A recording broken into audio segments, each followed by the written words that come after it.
What's going on, guys? Today we're going to be talking about ND filters.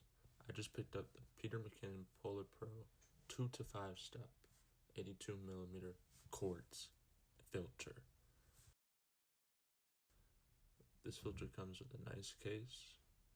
What ND filters are essentially are sunglasses for your lens.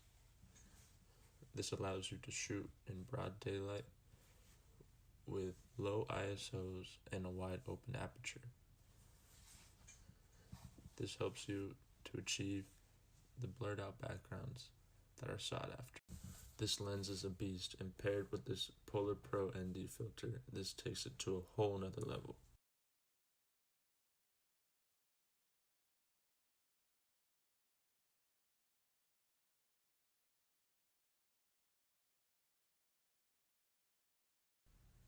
Here are some examples I took in my backyard of my dog. First one is with no ND filter, and as we go up with the stops, you can see the difference. As we get to stop 5, it almost looks too dark.